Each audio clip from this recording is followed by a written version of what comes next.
So the Quaker State 400 is on this weekend around the Atlanta Motor Speedway in Georgia. So with that in mind, with the playoffs just beginning, let's take a look at the most successful drivers ever around this race. Now I say this race because of course the Atlanta Motor Speedway is one of the venues in NASCAR where they have 2 races there per season. Currently they're known as the Quaker State 400 that's on this weekend, and the other one is the Ambetta Health 400 that's on near the start of the season just after the Daytona 500.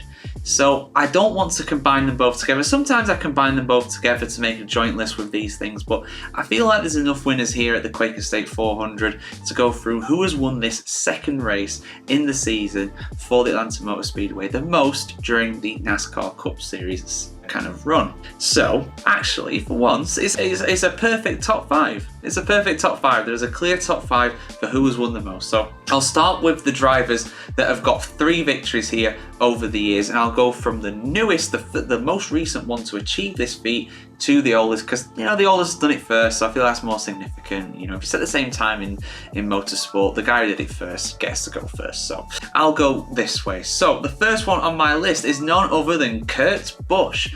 He won back-to-back races in 2009 and 2010, as well as one of his final wins in the Cup Series back in 2021 as well. You've also got Bobby Allison in this list too. He won 3 times back in the 1970s. He won in 1970, 1972 and 1978 as well. And the final 3-time winner on this list is Fred Lorenzen. Now he won 3 times in a row between 1962 and 1964. So the only person I think... No, actually, no. Someone on this list does do it 3 times in a row as well. But yeah, Lorenzen, one of just 2 drivers to ever win this event 3 times in a row. So who's the top 2? Well, first, let's go to the guy who is the only person to have won this race 5 times, and that is Dale Earnhardt Sr. He won this race in a quite ridiculous span of time, really. 20 years between his first and final victories here.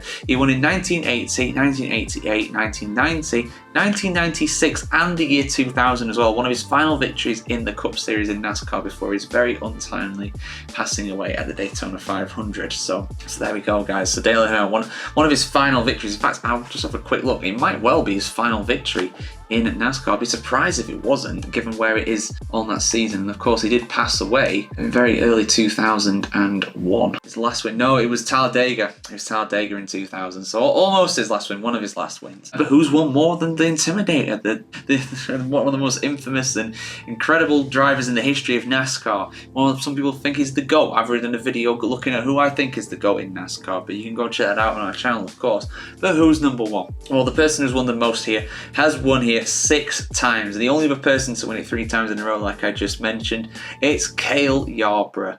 He won here, again, there's a massive length of time between his first and final victories here. He won 3 times in a row in the late 1960s between 67, 68 and 69, sorry. He also won in 1974, 81 and 83. Not quite the 20-year span that Dale Earnhardt Sr. had, but still a 16-year gap between his first and final victories in the Cup Series around the Atlanta Motor Speedway. So there you go, guys. That's the top 5. Those are the most successful drivers in Cup Series history around this second Atlanta Motor Speedway 400-mile race. I say that because, again, the name of the event has changed so much over the years. In fact, it used to be a 500-mile race this back in the day. So yeah, there we go, guys. For much more previews and information heading into the NASCAR Cup Series playoffs, there's plenty of videos already out, and of course we'll be here to react to the Quaker State 400 with a 5 things review as well early in the week next week. So yeah, see you soon, guys, for some more stock car racing action here on the NASCARchronicle.com.